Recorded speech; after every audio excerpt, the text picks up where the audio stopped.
சகோதர சகோதரிகளே, வலிமையான சிலுவைகளில் அறையப்படுகின்றவர்கள் இந்த சிலுவை மரணத்துக்கு இப்படியாக தீர்ப்பிடப்பட்ட சிலுவையில கொல்லப்பட்டவர்கள் எல்லாருமே சபிப்பார். சிலுவையில தங்கள் அறைவதற்கு அந்த அறைஞ்சி இந்த கொடூரமான இந்த காரியத்தை செய்கிறவர்களை பார்த்து சபித்து பிழையான வார்த்தைகளை பேசுவாங்க.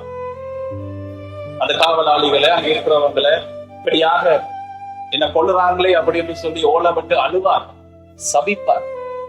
ஆனால் ஆண்டவர் இயேசு தொடர்ச்சியாகவே கோன் அப்படின்னு சொல்லப்படும் தொடர்ச்சியாகவே ஆண்டவர் இயேசு முழுமுழுத்துக் கொண்டிருந்த வார்த்தை முதலாவதா,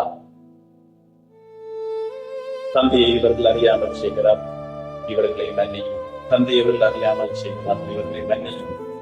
சில வேளைகளை வாழ்க்கையில வேதனையில மிக பாரத்தோட எங்களோட வாழ்க்கை பாரத்தை சுமந்து இருக்கும் போது எங்களை அறியாமலே எங்களோட மனதில் சில வேளைகள் நாங்கள் சொல்லிட்டு இருக்கிறோம், ஆண்டவரை பார்த்துக் கொள்ளுங்க, ஆண்டவரை இவர்கள் தெரியாம செய்யறாங்க, ஆண்டவரை காப்பாற்றுங்க, ஆண்டவரை காப்பாற்றுங்க அப்படின்னு சொல்லி ஆண்டவர் இயேசு சிலுவையிலே அறையப்பட்டு உயர்த்தப்பட்ட தருணத்துல, சிலுவையில் அறையப்படும் பொழுது அன்பான சகோதர சகோதரிகளே, அங்க பயாலஜி சொல்லுது அப்படின்னு சொன்னா மூச்சு எடுக்கிறது ரொம்ப கஷ்டமா இருக்கும் அப்படின்னு சொன்னா, மூச்சு எடுக்கிறதுக்கு கால் நிலத்துல அப்படியே இருக்கும். ஏற்கனவே ஆண்டவர் இயேசுவை அவர்கள் சிதைத்திருந்தார்கள்.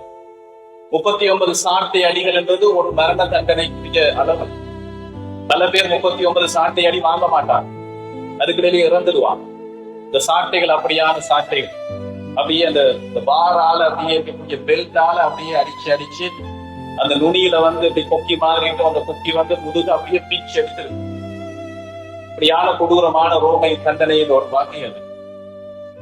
அந்த முள்ளான முடிய அமர்த்தி அந்த பாரமான ஒரு 70-80 கிலோ இந்த மரத்தை சுமந்து கொண்டு ஆண்டவர் இயேசு கல்வாரி மலையில இந்த கொடூரமான அந்த வேளையில் அவருடைய கைகளையும் கால்களையும் ஆவைந்து உயர்த்தும் போது ஒவ்வொரு மூச்சு எடுக்கிறது, சிலுவையில் அறையப்படும் போது ஒவ்வொரு மூச்சு எடுக்கிறதும் உயிர் போய் வரணும்.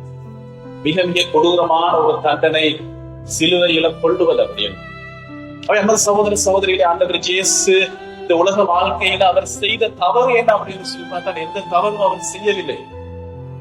வாழ்வு தருகிற வார்த்தையை பேசினாரு, இரக்கத்தோடு கடவுளுடைய இரக்கத்தை அவர் காட்டினார், தந்தையினுடைய உண்மையான உள்ளம் என்ன என்று காட்டினார். ஆனால் சகோதர சகோதரிகளே, மனிதர்கள் எவ்வளவு தூரம் கொடூரமானவர்கள் நாங்க அப்படின்னு சொல்லி இந்த வேளையில இவ்வளவு தூரம் கொடூரமாக அடித்து சிலுவையில் அறைந்து கொண்ட அளவிற்கு இவ்வளவு கொடூரமான மனிதர்கள். இந்த வேளையில ஆண்டவர் இயேசு இந்த வார்த்தையை சிலுவையில இருந்து இவர்களை மன்னியும் மன்னியும் மன்னியும் என்று சொல்லி, இவர்கள் அறியாமல் செய்கிறார்கள் இவர்களை மன்னியும் என்று சொல்லுகிற இந்த வார்த்தையூடாக நண்பார்ந்த சகோதர சகோதரிகளே, ஒரு ஆழமான எங்களோட வாழ்க்கை நான் நினைக்கிறேன் உங்கள பலருடைய எங்களோட வாழ்க்கையில் ஆசீர்வாதங்கள் வராம இருக்கிற முக்கியமான ஒரு விடயம், ஒரு சுருட்டு சொல்லலாம். சாத்தான் எங்களுக்கு விரிச்சு வச்சிருக்கிற அந்த கண்ணி இதுதான், பகைமை உணர்வு. எங்களோட வாழ்க்கையில பகைமை உணர்வு இதற்கான விவிலிய ஆதாரங்கள் பல இருக்கு. நான் இன்றைக்கு அதை ஒரு சில விஷயங்களை சொல்லி அதை நீங்க புரிந்து கொள்ளணும் என்று நான் விரும்புகிறேன். ஏனென்று சொன்னால் சமகாலம் ஆண்டவரை அனுபவிக்காமல், தூய ஆவியை பெற்றுக் கொள்ளாமல் நாங்கள் இந்த 40 நாளை கடந்து ஈஸ்டரை கொண்டாடி அப்படியே போறதுல பயனில்லை. ஆக இந்த நாளில் உங்களுடைய உள்ளங்களை திறந்து கொள்ளுங்கள். இந்த வார்த்தை உங்களுடைய உள்ளங்கள்ல விழுந்து 100 மடங்கு 20-30 மடங்கு 100 மடங்கு பயன் தர வேண்டும் என்று சொல்லி ஆண்டவரை பார்த்து மன்றாடுவோம். தந்தை, இந்த வேளையிலே கண்களை மூடி இதயத்தின் மீது கைகளை வையுங்களை பார்த்த சகோதர சகோதரிகளே, தந்தை இறைவா, இந்த வேளையிலே இந்த பிள்ளைகள் ஒவ்வொருவரையும் ஆசீர்வதிக்கிறாங்க. ஆண்டவரே, நாங்கள் பேச இருக்கிற தியானிக்க இருக்கிற இந்த வார்த்தைகள் நல்ல நிலத்தில் விழுந்த விதைகளாக ஒவ்வொரு மகனையும் மகளையும் தொட்டு ஆண்டவரை நிரப்பட்டும். நீரை அந்த வார்த்தையான வாழ்வு தருகின்றவர் ஆண்டவரே. இந்த வேளையிலே இந்த பிள்ளைகள் ஒவ்வொருவரையும் சொல்லுகிறார். நன்றி ஆண்டவரே, ஆராதனை ஆண்டவரே, நன்றி ஆண்டவரே. சகோதர சகோதரிகளே, இந்த பகைமை உணர்வு அப்படி என்று சொல்ற விஷயம் நாங்க பார்க்கிறோம். வேதாகமத்துல ஆண்டவர் இயேசு பல இடங்கள்ல வந்து மன்னியுங்கள் மன்னியுங்கள் அப்படின்னு சொல்லுகிற அந்த விஷயம் பல இடங்கள்ல சொல்ற. குறிப்பா வந்து நீங்க வேதாகமத்தை எடுத்து பார்த்தீங்கன்னு சொன்னா மாற்ற செய்தியில 11ஆம் அதிகாரத்துல ஆண்டவர் சொல்லுவார், இந்த மலைகளை பெயர்க்கிற அளவுக்கு உங்களுக்கு விசுவாசம், அதை பற்றி பேசுவார். கடுகளவு விசுவாசம் இருந்தால் போதும், இந்த மலைகளை பெயர்ந்து போகும் அப்படின்னு. ஆனா நான் நினைக்கிறேன் வந்து உங்க எல்லாருக்குமே கடுகளவு கூட கூடவே விசுவாசம் இருக்கு. நிச்சயமாக விசுவாசம் இல்லாம நீங்க இல்லை. அப்படி இருந்தா இங்க நீங்க வந்தே இருக்க மாட்டீங்க. கடுகளவு சின்ன விசுவாசம் நிச்சயமாக எல்லாருக்கும் இங்க இருக்கிற எல்லாருக்கும் அந்த விசுவாசம் இருக்கு என்று நான் நம்புவேன். ஆனால் ஏன் மலைகளை பெயர்ந்து போவதில்லை? ஒரு சில வழிகள்ல போகுது, ஆனா பல வழிகள்ல போவதில்லை. அதற்கான காரணம் அன்பார்ந்த சகோதர சகோதரிகளை ஆண்டவர் இயேசு அந்த பகுதி சொன்ன பிறகு அடுத்த முக்கியமான அந்த ரகசியத்தை வச்சிருக்கார். இந்த பகுதி எடுத்து வாசிச்சு பாருங்க. மாற்கு நற்செய்தி 11:25-26 இந்த மலையை பெயர்க்கிற அளவுக்கு இந்த கடுகளவு விசுவாசம் இருந்தால் நீங்கள் சொல்லுங்கள் என்று ஆண்டவர் இயேசு சொல்லுவாரு. நீங்கள் செபிக்க நிற்கும் பொழுது யாராவது உங்களுக்கு எதிராக ஏதாவது குற்றங்கள் செய்திருந்தால் அவற்றை மன்னியுங்கள், அவற்றை மன்னியுங்கள். அப்பொழுது உங்கள் விண்ணக தந்தையும் உங்கள் குற்றங்களை மன்னிப்பார். பிரியமான சகோதர சகோதரிகளே, பல வேளைகள் எங்களோட வாழ்க்கையில எங்களுடைய ஜெபங்கள் கேட்கப்படாமல் இருக்கிறதுக்கு இருக்கிற முக்கியமான காரணம் இந்த பகைமை உணர்வு தான். இதனால நான் சொல்லல வந்து உங்களை பாதித்தவர்கள், உங்களோட வாழ்க்கையில பிரச்சனைகள் கொடுத்தவங்க எல்லாரும் ஓகே அப்படின்னு நான் சொல்லல. இது ஒரு விதமான ஒரு விஷய சைக்கிள், ஒரு சைக்கிள். இது எப்படின்னு சொன்னா, எங்களோட வாழ்க்கையில ஆசீர்வாதம் இல்லாமல் போறதுக்கு எங்கேயாவது ஒரு இடத்துல ஒரு பகைமை உணர்ந்து, ஒரு மனத்தாங்கல், ஒரு சீற்றம், ஒரு வெறுப்பு, இந்த விஷயத்தை எங்களோட மனதில் அது வந்துச்சுன்னு சொன்னா அது அப்படியே எங்களோட வாழ்க்கையில ஆசீர்வாதம் இல்லாமல் ஆகும். அது மறுபடியும் அப்படியே தொடர்ந்து கொண்டே இருக்கு, அப்படியே சுத்தி கொண்டே நாங்க இருப்போம். பிரியமான சகோதர சகோதரிகளே, எல்லாராலும் மன்னிக்க முடியாது. யாரால மன்னிக்க முடியும் அப்படின்னு சொன்னால், யாரெல்லாம் ஆண்டவர் இயேசுவால அவருடைய தூய ஆவியால நிரம்பி இருக்கிறார்களோ அவர்களால மட்டும்தான் மன்னிக்க முடியும். மற்றபடி எங்களால எவ்வளவு முயற்சி எடுத்தாலும் எங்களால மன்னிக்க முடியாது. என்று சொன்னா நாங்க வந்து மனித மட்டத்திலேயே தான் நாங்க முயற்சி பண்ணி கொண்டிருக்கோம். அவை மன்னிக்க வேண்டும் அப்படின்னு சொன்னா நாங்க வந்து முதலாவது செய்ய வேண்டிய விஷயம் வந்து ஆண்டவருடைய ஆவியால நாங்கள் நிரப்பப்பட வேண்டும். இதை வந்து பல வேதாகமத்தை பார்க்கும் போது என்னோட வாழ்க்கையில இருக்கக்கூடிய ஒரு விதமான எபேசியர்களுக்கு திரும்ப பவுல் சொல்லுவாரு, இந்த கசப்பு உணர்வு என்றது வந்து ஒரு விதமான புற்றுநோயை போன்றது அப்படின்னு சொல்லி, உங்களோட வாழ்க்கையில ஆசீர்வாதங்களை திருடுவதற்காக தீயவன் வைத்திருக்கிற கண்ணியை போன்றது இந்த கசப்பு உணர்வு. ஆகவே கசப்பு உணர்வு, சீற்றம், சினம், கூச்சல், பழிச்சொல், இந்த மாதிரியான தீமைகள் எல்லாம் அப்படியே விதைத்து வைத்திருப்பாங்க. நாங்களும் தெரியாம அதுல அந்த ட்ரெப்ல அப்படியே மாட்டுப்பட்டு, அந்த சுருத்துல மாட்டுப்பட்டு அப்படியே போயிட்டு இருக்கோம். அதுல நாங்க சிக்கிட்டோம் சொன்னா எங்க வாழ்க்கையில் ஆசீர்வாதங்கள் இல்லை. ஆனா இப்ப கூட உள்ளதுல ஒரு பெரிய கேள்வி வரும், அதை எப்படி வாழ்றது? என்னன்னு சொன்னா, இந்த கோயிலை விட்டு இறங்கினாலே எங்களுக்கு பகைமை உணர்வு வர்ற நிலைமைதான் இருக்கு. எங்களுக்கு எங்களோட வாழ்க்கையை குழப்புறதுக்கு என்று சொல்லி சில வேளைகள் ஒரு சில பேர் அந்த மாதிரியான காரியங்கள் செய்துட்டு இருக்கிறாங்க.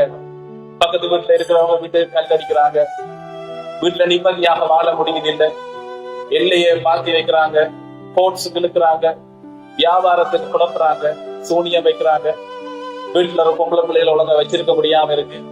எப்படி பகைமை உணர்வு இல்லாமல் இருக்கிறது? நியாயமான கேள்விகள் பிரியமான சகோதர சகோதரிகளோட வாழ்க்கையில வந்து கொண்டே இருக்கு. நியாயம் இல்லாத பகைமை உணர்வு இருக்கு. அந்த நியாயமான விஷயம் வரும்போது நாங்க என்ன செய்யறோம் அப்படின்னு சொல்லி சரியா புரிந்து கொள்ளணும். என்னன்னு சொன்னா, எங்களுடைய ஆசீர்வாதங்களை தடை செய்யறதுக்கு ஏற்கனவே எங்களோட வாழ்க்கையை அவங்க பாதிச்சுட்டாங்க. இப்ப இந்த பிரச்சனைகள் இன்னும் அதிகமாக நாங்க என்ன செய்வோம்னு சொன்னா, அந்த வட்டத்திலேயே சுற்றி கொண்டிருப்போம். சாத்தான் விரித்திருக்கிற பெரிய ஒரு கண்ணி, ஒரு சுருக்கியது. இதை நாங்க சரியா புரிந்து கொள்ளோம். இன்றைய நாள்ல வந்து அன்பா சகோதர சகோதரிகள், இந்த பகைமை உணர்வுல இருந்து நாங்கள் வெளிவர, இந்த கசப்பான உள்ளத்துல இருந்து நாங்கள் வெளிவருவது எப்படி என்று சொல்லி ஆண்டவர் எங்களுக்கு கற்றுத் தருகிறார். சொல்லுவாங்க, நாங்க மன்னிக்காம நாங்க இந்த பகைமை உணர்வை மனதில் வைத்துக் கொண்டிருக்கிறது எப்படின்னு சொன்னா, நான் விஷத்தை குடிக்கிறேன், நான் வந்து கப்புல நஞ்சு எடுத்து குடிச்சு கொண்டு என்ன பகைமை உணர்வு இங்க இருக்கு. நான் எதிர்பார்க்கிற மற்றவன் என்ன தாக்கியவர், எனக்கு விரோதமாக செயல்படுகிறவர் சாவோடு எதிர்பார்க்கிறத போல அப்படின்னு சொல்லுவாங்க. நான் நஞ்சை குடித்துக் கொண்டு நான் எதிர்பார்த்து கொண்டிருக்கிறேன், எனக்கு விரோதமாக செயல்பட்டவர்கள் அவர்களுக்கு ஏதாவது நடக்கும் நம்ம எதிர்பார்க்கிறது போலதான் இருக்கும். இந்த பகைமை உணர்வு, இந்த வெறுப்பு உணர்வு, இந்த மன்னிக்காமல் இருக்கிற இந்த நிலை யோசிச்சு பாருங்க. நேரம் எடுத்து என்று சொன்னா, அன்பான சகோதர சகோதரிகள், எங்களோட வாழ்க்கையில இந்த பகைமை உணர்வு மனதுல வந்த உடனே எங்களால் நிம்மதியாக இருக்கவே முடியாது. எங்களோட மன நிம்மதி போயிடும். அதுக்கு பிறகு எங்களுக்கு பிரஷர் அதிகமாகும், தூக்கம் இல்லாமல் போகும். இப்படியே நாங்க இன்னும் எங்களோட உடல் நலத்திலையும் மன அமைதியிலையும், அதை விட மிக முக்கியமாக ஆண்டவருடைய ஆசீர்வாதங்கள், இந்த ஆசீர்வாதங்களை இப்படி தங்கி இருக்கு. இது வேறாக இருக்கிற விஷயம். மலைகளை வேறாளவு கடுகளவு விசுவாசம் எல்லாருக்கும் இருக்கு. ஏன் என்ன ஆசீர்வாதமோட வாழ்க்கையில இல்லை அப்படின்னு சொன்னால், கேட்டு பார்க்கணும், என்னுடைய வாழ்க்கையில பகைமை உணர்வு இருக்காது. மிக மிக முக்கியமானது. அன்பான சகோதர சகோதரிகளே, இந்த சந்திக்க வர்றவங்களோட பேசும் பொழுது ஆசீர்வாதங்கள் இல்லை அப்படின்னு சொல்லும் பொழுது இருக்கிற முக்கியமான விஷயம் இல்லை. பலர் மனிதர்கள் நாங்கள் எல்லாருமே பலவீனமானவர். ஆகவே நாங்கள் கேட்டு பார்க்கணும். ஒரு சில வேளைகளை நாங்கள் உட்கார்ந்து பார்த்து, யாருக்கு எதிராக எனக்கு பகைமை உணர்வு இருக்கு அப்படின்னு சொல்லி நாங்கள் கேட்டு பார்த்து, என் அன்பான சகோதர சகோதரிகளே, அவர்களை நாங்கள் ரிலீஸ் விட்டுறோம். அது ரொம்ப இலகுவான காரியம் இல்லை. அவங்களை இறுக்கமாக பிடிச்சு கொள்வதால நாங்க இன்னும் அதிகமாக இருட்டேதான் எங்களோட வாழ்க்கை போய்கொண்டிருக்கோம். நான் சொன்னது போல, இந்த கசப்பு உணர்வுன்றது, இந்த பகைமை உணர்வுன்றது ஒரு புற்றுநோயை போல எங்களோட வாழ்க்கையை அரிச்சு கொண்டே இருக்கும். ஆசீர்வாதங்களை திருடும், உடல் நலத்தை பாதிக்கும். இன்னும் கொஞ்சம் காலம் போச்சுன்னு சொன்னா அது எங்களுக்கு ஒரு ரூபமாக வருத்தமாக வரும். பிரஷராக வரும், அல்சராக வரும், பல பல வியாதிகளாக வரும். அடிப்படையில் என்னன்னு சொன்னா, ரூட்ஸ் எல்லாம் பிட்டர் ரூட்ஸ். நாங்க எவ்வளவு தூரம் ரொம்ப ரொம்ப ரொம்ப ரொம்ப நாங்க எவ்வளவு வீக்கா, ரொம்ப ஃப்ரெஜைலா இருக்கிறோம்ன்றது பாருங்க. நாங்க எல்லாருமே எவ்வளவு தூரம் பலவீனமானோம். அதை நான் எந்த தவறுமே செய்யல. ஆமா, எந்த தவறுமே செய்யல. ஆனால் நாங்க எவ்வளவு தூரம் மிக மிக பலவீனமான நிலையில இருக்கிறோம். அப்படியே பலவீனமாக வாழ்ந்து தோற்று போவதல்ல இறைவனுடைய திருவிழம். சகோதர சகோதரி, ஒவ்வொருவருக்காக முறை வைத்திருக்கிற திட்டங்கள் மிக பெரியவை. வளமான ஆசீர்வாதமான வாழ்வுக்கான திட்டங்களை அவர் வைத்திருக்கிறார். அந்த திட்டங்கள் எல்லாம் உங்களோட வாழ்க்கையில வரணும் என்று சொன்னால், என் சகோதர சகோதரி, நாங்கள் செய்ய வேண்டிய காரியத்துல மிக மிக முக்கியமானது. இன்றைய நாள் ஆண்டவர் எங்களோட பேசுகிற இந்த விஷயம், அது இந்த பகைமை உணர்வை நாங்கள் விட்டுவிடும். அது மனித மட்டத்துல முடியாது. அது அடுத்த விஷயம். அதான் நான் மன்னிக்கிறேன்னு முடிவெடுத்தா என்னால முடியாது. மனித பலத்தால, மனித டிட்டர்மினேஷனால, இந்த வில் பவரால நீங்க எவ்வளவு முயற்சி பண்ணினாலும் முடியாது மன்னிக்க. யாராவது மன்னிச்சிருக்கிறீங்கன்னு சொல்லுங்க. முடியாது. யாரால மன்னிக்க முடியும் அப்படின்னு சொன்னா இதை புரிந்து கொள்ளுங்கள். நாங்க செய்ய வேண்டியது ஒன்று மட்டும்தான். ஆண்டவரிடம் எங்களோட வாழ்க்கையை நாங்கள் ஒப்புக் கொடுக்கிறது. இந்த சிலுவையிலே ஆண்டவர் இயேசு தொங்கிய பொழுது ஏராளமான இரத்த துளிகள் அங்க விழுந்தது. அந்த இரத்த துளிகள் வாழ்வு தருகிற இரத்த துளிகள். அவை நாங்க செய்ய வேண்டியது தெரியுமா சகோதர சகோதரிகளே? நாங்க அந்த சிலுவைக்கு அடிக்கிற எங்களோட வாழ்க்கையை வைக்கிறது தான். இது ஒரு தடவை அல்ல, பல தடவைகள் அடிக்கடி நாங்கள் செய்யணும். அந்த மாதிரியாக செய்யும் போது என்பாங்க சகோதர சகோதரிகளே, அந்த படை வீரர்கள் விழாவால் ஆண்டவர் இயேசுவினுடைய அவருடைய அந்த விழாவை குத்தும் போது அங்கு இரத்தமும் தண்ணீரும் வெளிவந்தது அப்படின்னு சொல்லுவாங்க. அந்த இரத்தமும் தண்ணீரும் எதற்கு குறிக்கிறது அப்படின்னு சொன்னால், தூய ஆவியையும் புது வாழ்வையும் குறிக்கிறது. அந்த தூய ஆவியையும் புது வாழ்வையும் பெற்றவர்கள் இந்த நாள்ல இருந்த 50வது நாள்ல பெந்தெகோஸ்து நாள்ல அந்த தூய ஆவி பொழியப்பட்ட பிறகு நாங்க பார்க்கிறோம், அந்த சீடர்களுடைய வாழ்க்கையில் ஏற்பட்ட பெரிய மாற்றம். எவ்வளவோ செய்கிறாங்க, எவ்வளவோ கசப்பு உணர்வு வர்றதுக்கு அவர்களை துன்புறுத்துகிறார்கள், பல பல காரியங்கள் செய்யறாங்க. ஆனா சீடர்களை பார்த்தீங்கன்னு சொன்னா மகிழ்ச்சியிலேயே அவங்க போயிட்டு இருக்கிறாங்க. ஆசீர்வாதமான மனிதர்களாகவே அவங்க இருக்கிறாங்க. ஏனென்று சொன்னால் தூய ஆவியில் அவங்க நிரம்பி இருந்தாங்க. ஆகவே நீங்க மன்னிக்கணும் அப்படின்னு சொன்னா, நீங்க மன்னிக்கிறதுக்கு ட்ரை பண்ணாதீங்க. கவனமா கவனிங்க. நீங்க யாரையும் மன்னிக்கணும்னா நீங்க மன்னிக்கிறதுக்கு முயற்சி எடுக்காதீங்க. ஆனால் நீங்கள் காயப்பட்ட எல்லோரையும் இந்த பலிப்பிடத்துல வையுங்க. ஒவ்வொரு திருப்பலிக்கு வரும் பொழுதும் ஒரு லிஸ்ட் மனதில் வைத்து, அது சில வழிகளை சின்ன சின்ன காரணங்களாக இருக்கலாம், சில வழிகளை ரொம்ப பெரிய காரணங்களாக இருக்கலாம். இத்தனை காலம் நான் ஆசீர்வாதம் இல்லாமல் வாழ்ந்தது போதும், இதுக்கு மேலேயும் அந்த ட்ரெக்ல தான் போறீங்கன்னு சொன்னா நீங்க போகலாம். ஆனால் இந்த வாழ்க்கையில ஆசீர்வாதம் இல்லாமல் ஏற்கனவே அவங்க ஆக்கிட்டாங்க. ஆனா இன்னும் அவங்க மறைமுகமாக இருந்து இந்த பகைமை உணர்வு எனக்கு கொடுத்து என்னுடைய ஆசீர்வாதங்களை திருடி, என்னுடைய பொருளாதார ஆசீர்வாதமோ உடல் நலமோ எதுவுமே இல்லாத மகிழ்ச்சி நிறைவில்லாமல் அது அவங்க மூலமா நான் என்னை இழந்து கொண்டிருக்கிறேன் என்று சொன்னால், என் சகோதர சகோதரி, நாங்கள் தொடர்ந்து இழந்து கொண்டே இருப்போம். அவை நீங்க செய்ய வேண்டியது, பீடத்துல வந்து இது திருப்பலி என்பது அந்த பலியினுடைய அந்த பலி மறுபடியும் உண்மையாக நடக்கிற இடம். அந்த பலியில வந்து நீங்கள் அந்த பகைமை உணர்வு உங்களை பாதித்தவர்களை நீங்க ஒவ்வொருவராக வைக்கும். அவர்களை வைத்து, ஆண்டவரே இந்த பாரத்தை நீங்கள் எடுத்துக்கொள்ளுங்கள். இப்படி சொல்லும் போது ஒரு கேள்வி வரும், எப்படி ஃபாதர் அவர்களுக்கு யாரு வந்து நியாயம் தீர்க்கிறது யாரு அப்படின்னு சொல்லி மனசுக்கு வரும். எங்களுடைய விசுவாச அறிக்கையை நாங்கள் சொல்லுவோம், அவர் நடுத்திருக்கிற நாள்ல வந்து is a God of vindicator. நடுத்திருக்கிற நாள்ல ஆண்டவரை நீங்க பார்த்து கொள்ளுங்கள். செய்த காரியத்துல நியாயம் என்று சொல்வதை அவர் பார்த்து கொள்வார். ஆனால் எனக்கு இது வேண்டாம், என்னுடைய வாழ்வு ஆசீர்வாதமாக இருக்கட்டும் என்று சொல்லி நீங்கள் அந்த தீர்மானத்தை நிச்சயமாக எடுத்துக்கொள்ளணும். ஆசீர்வாதமான வாழ்வு வாழணும் சொன்னார். என் சகோதர சகோதரிகளே, காலையில் எழும்பின உடனே பழமையாக மனிதர்கள் எங்களோட மனசுல இந்த மாதிரியான பகைமை உணர்வுகள் வந்துடு. யாரெல்லாம் எங்களை குழப்பினவங்க, அது யாராவது இருக்கலாம். முதல் நாள் பேசின வார்த்தைகள், வேலை செய்கிற இடத்துல, அல்லது காலங்காலமாக மனசுல இருக்கிறவங்க முன்னுக்கு வந்துடுவாங்க.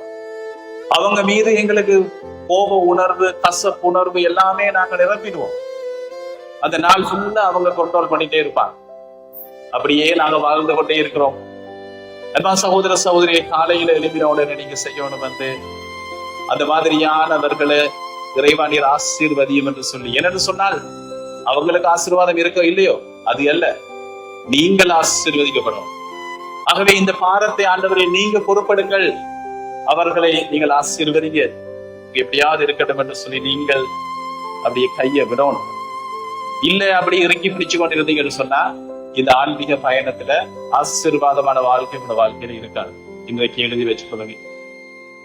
சகோதர சகோதரிகளே, கடைசியா ஒரு விஷயம் இருக்கு. நாங்க அடிக்கடி சொல்றோமே, இந்த பரலோக மந்திரம் சொல்லி, இந்த பரலோக மந்திரத்தை பார்க்க எங்களை அறியாமலே ஆயிரக்கணக்கான தடவை ஒரு சபத்தை சொல்றோம். அதுல ஒரு கண்டிஷன் இருக்கு. நாங்கள் எங்களை தீமை செய்தவர்களை நாங்கள் மன்னிப்பது போல எங்களை மன்னிப்பு நாங்க சொல்றோம். ஒரு டேஞ்சரான ஒரு பிரேயர், பவர்ஃபுல்லான ஒரு பிரேயர். ஆனா எங்களை அறியாமலே நாங்க சொல்லிட்டு இருக்கோம். ஆண்டவர் இயேசு கற்றுக் கொடுத்திருக்கிறார், எங்களுக்கு தீமை செய்தவர்களை நாங்கள் மன்னிப்பது போல. ஆண்டவர் எங்களுடைய குற்றங்களை மன்னியும். நாங்க மன்னிக்கலையா, நீங்களும் மன்னிக்காதீங்க. ஆண்டவர் நாங்க மன்னிக்கலையா, நீங்களும் எங்களை ஆசீர்வதிக்காதீங்க. ஆண்டவர் எங்களை அறியாமலே நாங்க சொல்றோம். இன்னைக்கு மன்னிக்க முடியாது, இவங்களை விட முடியாது, இந்த செபத்தையே சொல்லாதீங்க. உங்களோட வாழ்க்கையில வர்ற சாபங்கள், சிலவரை உங்களுக்கு வர்ற ஆபத்துக்கள் குறைவாக எங்களை தெரியாமலே அப்படியே மிஷினா நாங்க சொல்லிட்டே இருக்கோம். சின்ன வயசுல இருந்து பரலோகத்திற்கு பிதாவே உடைய நாமம் அப்படின்னு சொல்லிக்கொண்டே இருக்கோம். அதுல ஒரு வரி மிக மிக முக்கியமானது, பல பேர் கூர்ந்து கவனிக்க வேண்டிய ஒரு விஷயம் என்பது சகோதர சகோதரிகளே. ஆகவே இது முக்கியம் அப்படின்னு சொன்னார்.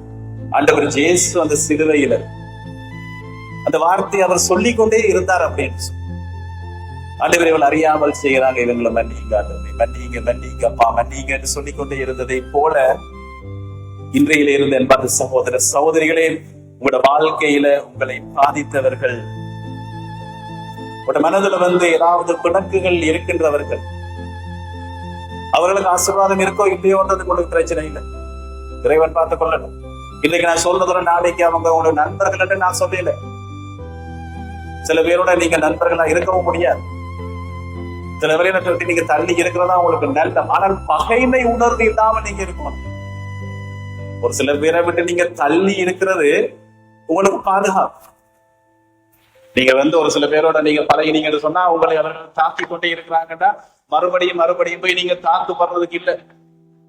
ஆனால் அவர்களை மன்னித்து அவர்களை விட்டு கொஞ்சம் தள்ளி இருக்கிறது ரொம்ப நல்ல. ஆனா மனதுல பகைமை உணர்வு என்றதை நீங்க வச்சுக்கொண்டே உங்களோட வாழ்க்கையில போனீங்கன்னு சொன்னா இந்த வாழ்க்கையில் ஆசீர்வாதங்களை காண்பது மிக மிக கடினமாகும். விவிலியத்துல அன்பார்ந்த சகோதர சகோதரிகள், வேதாகமத்துல இருக்கக்கூடிய ரகசியங்கள்ல மிக மிக முக்கியமானது ஆசீர்வாதமான வாழ்க்கையை பெறுவதற்காக இந்த வேளையில இன்றைக்கு பலருடைய வாழ்க்கையில் இருக்கக்கூடிய நோய்களாக இருக்கலாம், இருள் சூழ்ந்த நிலைகளாக இருக்கலாம், மன அழுத்தங்கள், இந்த மாதிரியான பல பல பிரச்சனைகள் அவதிப்பட்டு கொண்டிருப்பதற்கு காரணம் இந்த பகைமை உணர்வு.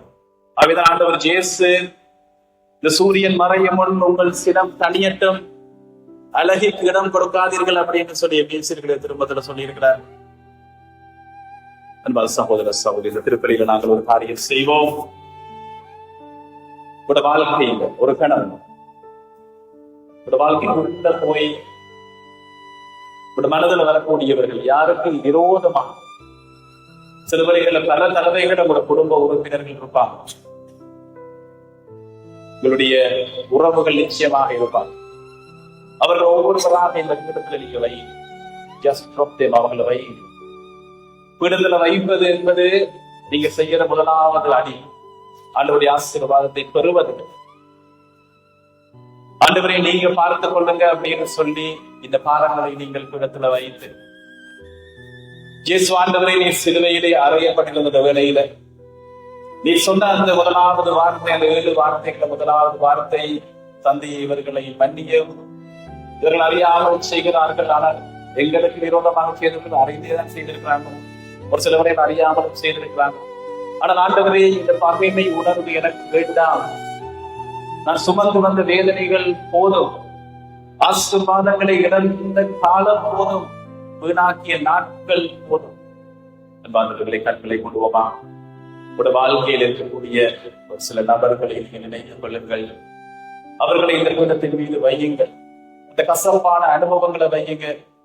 பல ஆண்டு காலமாக நீங்க சுமந்து கொண்டிருக்கிற அந்த வேதனையான அந்த கசப்பான அனுபவங்களை பீடத்தின் மீது வைத்து, ஆண்டவரை நீங்க பார்த்து கொள்ளுங்க, ஆண்டவரை அவர்களை ஆசீர்வதிங்க, எங்களை விடுவித்துக் கொள்ளுங்கள். சிலுவை அடியில இருந்த அந்த தாய் மரியாதைக்கும் யோவான் சீடனுக்கும் ஆண்டவரை உடைய ரத்தத்தின் துளிகள் விழுந்து அதன் ஊடாக மனக்குளம் முழுவதும் அந்த மீட்பையும் ரட்சிப்பையும் தந்ததே. ஆண்டவரை இந்த வேளையிலே நாங்கள் கழிவு போடுகிற தருணத்துல இது சாதாரண அப்பமும் ரசமும் தூயாவினுடைய ஆளுகையாக அதையே உடலாகவும் ரத்தமாகவும் மாறுகின்ற அந்த வேளையில் ஆண்டவரே அந்த அற்புதங்கள் மத்தியிலே நடக்கட்டும். நோய்கள் மறைந்து செல்லட்டு வரைவா, காயங்கள் குணமாக தன்னை நாம் போற்றி வருவதாக